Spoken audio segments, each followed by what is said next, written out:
Hello बच्चों समाजशास्त्र में अब तक हम पढ़ चुके थे जनजाति समाज के विशिष्ट लक्षण।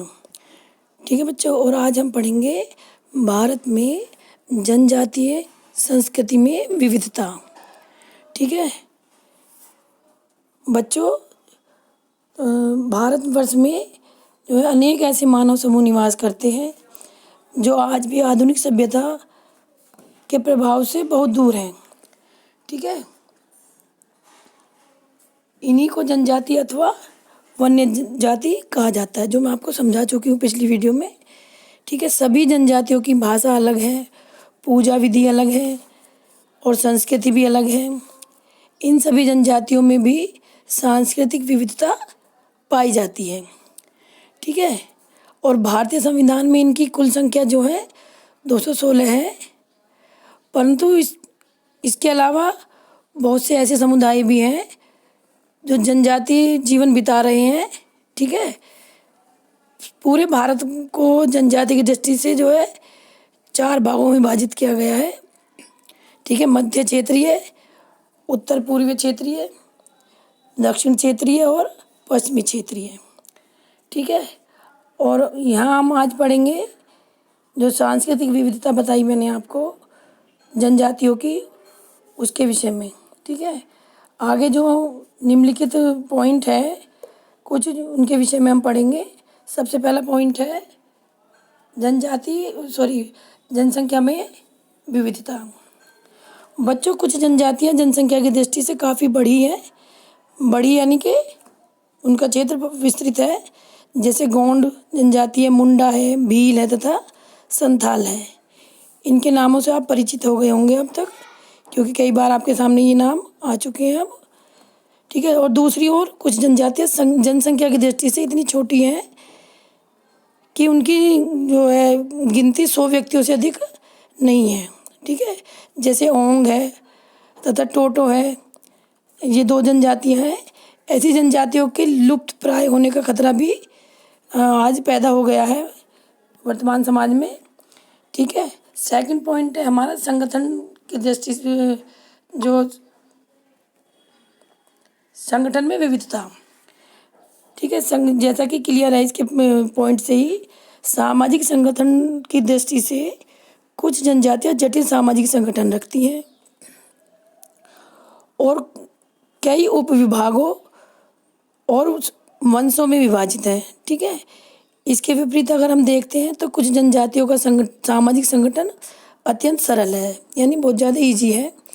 जो सरल संगठन वाली सर्वाधिक आदिम जनजातियां हैं, वे अभी भी जो कृषि का कार्य करती हैं, वो आपने नाम सुना होगा कुल्हाड़ी या कुल्हाड़े से करती हैं। और इसकी जगह जो वर्तमान में जो इन चीज़ों का थोड़ा स्थानांतरण हुआ है, तो वो है कि वे जो है ये लोग जो है अब कृषि का प्रचलन बढ़ गया इन लोगों में, या कृषि अपने बेस पर करने लगे हैं। अपने बेस का मतलब है उसमें थोड़ा इन्होंने खेती करने में इन्होंने थोड़ा चेंजेस अपनाए हैं। ठीक है, थर्ड पॉइंट है हमारा पारिवारिक विविधता। पारिवारिक स्वरूप की दृष्टि से भी जनजातियों में विभिन्नता है।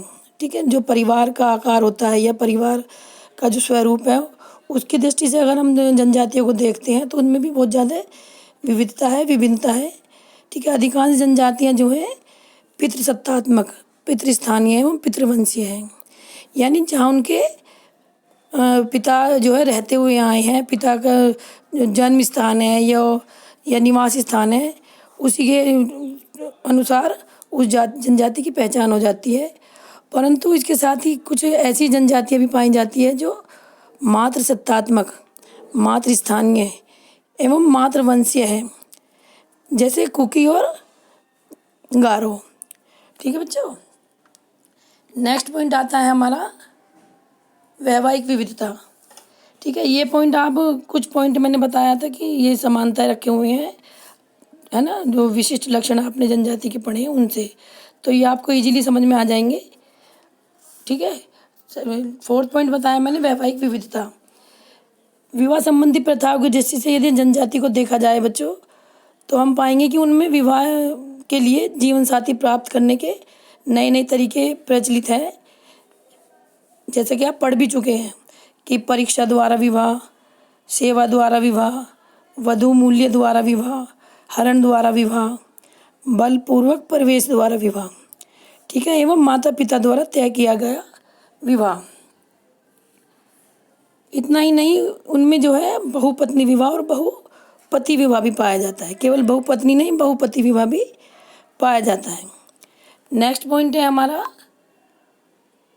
युवा ग्रह की दृष्टि से विविधता। ये पॉइंट भी आपके लिए इजी होगा। कुछ जनजातियों में जो है विवाह गृह जैसी संस्था भी पाई जाती है, जिनमें किशोर किशोरियाँ अपना, जो युवा लड़के हैं, युवा लड़कियां हैं, अपना जीवन व्यतीत करते हैं।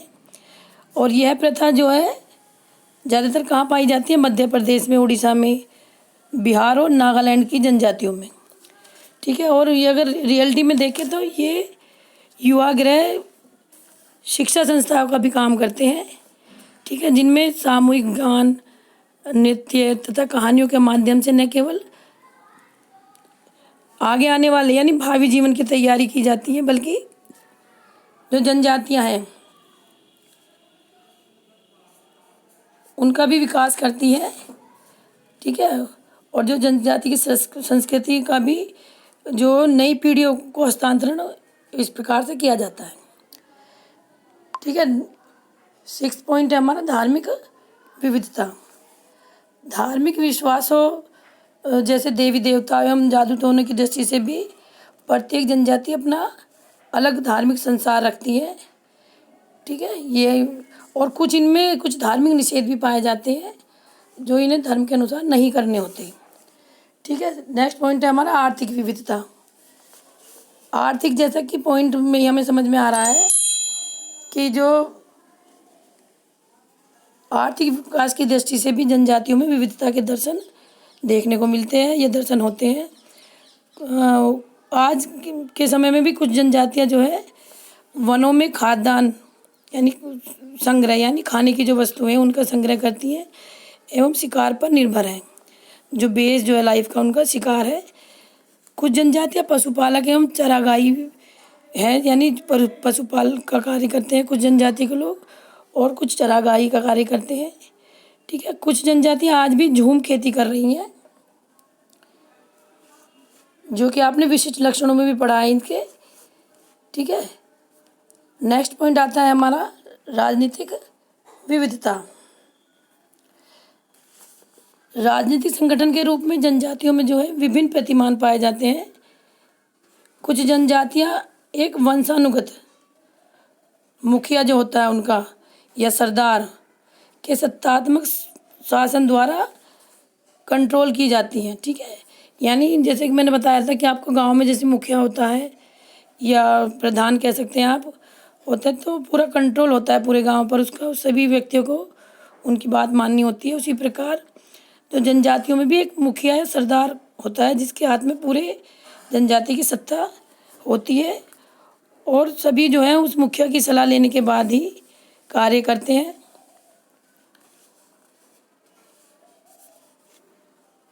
नेक्स्ट पॉइंट आता है हमारा 9 पॉइंट, बाह्य संपर्क में विविधता, ठीक है। लास्ट में जो है हम अंतिम रूप से कह सकते हैं कि भारत की जो प्रमुख संस्कृति के साथ संपर्क एवं सामंजस्य का स्तर भी प्रत्येक जनजाति का अलग अलग है, डिफरेंट है, ठीक है। कुछ जनजातियां अभी मुख्य सांस्कृतिक धारा से, जो सांस्कृतिक धारा है हमारी, उससे बहुत दूर है, और कुछ जनजातियां उस प्रक्रिया से गुजर रही हैं, ठीक है। और यदि देखें तो कुछ जनजातियां ऐसी भी हैं इनके साथ जो मुख्य सांस्कृतिक धारा के साथ पूर्णतः आत्मसात के स्तर पर पहुंच गई, यानी पूरी तरह अपनी संस्कृति को अपनाए हुए हैं, और जो हिंदू सामाजिक व्यवस्था में एक पृथक जाति के रूप में आज स्थापित भी हो गई हैं, ठीक है बच्चों। इन सब पॉइंटों के आधार पर जो है यदि हम विवेचना करें तो यह स्पष्ट हो जाता है कि जनजातीय संस्कृति में खान पान, ठीक है, वह पहनावे में जो है प्रथाओं में एवं रीति रिवाजों में विविध प्रकार की भिन्नताएं पाई जाती हैं, जैसे कि आप ऊपर पढ़ चुके हैं सारा। और जनजातियों का अपना ही जो पहनावा वगैरह है सब इसमें अलग होते हैं, डिफरेंट होते हैं, पृथकता लिए हुए होते हैं। और इतना ही नहीं बच्चों, जो जनजाति के लोग हैं धर्म और जादू द्वारा, यानी धार्मिक कर्मकांडों द्वारा या जादू टोने द्वारा, यदि कोई व्यक्ति बीमार भी हो जाता है या किसी को भयंकर रोग लग जाता है तो वो उनका इलाज जादू टोने से और धार्मिक कर्मकांड के द्वारा करना चाहते हैं। ठीक है। और विवाह के क्षेत्र में भी विविधता पाई जाती है, ये भी आप पढ़ चुके हैं। ये सब पॉइंट आपको क्लियर हो गए होंगे बच्चों, क्योंकि आप ही सेकंड टाइम पढ़ रहे हैं इस वीडियो में। इससे पहले आप जनजाति समाज के विशेष लक्षणों में भी काफ़ी हद तक यही पॉइंट पढ़ चुके हैं। ठीक है। यदि कोई दिक्कत आती है, आपको कोई प्रॉब्लम आती है, तो फिर भी आप मुझसे पूछ सकते हैं। धन्यवाद।